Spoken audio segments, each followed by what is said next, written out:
How to hide apps on Android Samsung. If you want to hide apps on Android Samsung, here's the tutorial. Open settings on your phone and scroll to home screen and tap on it.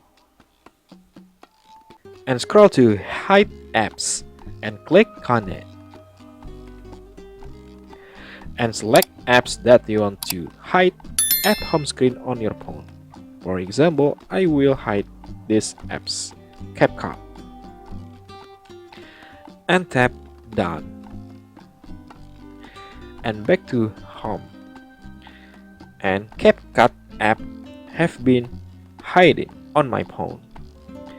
If I want to back the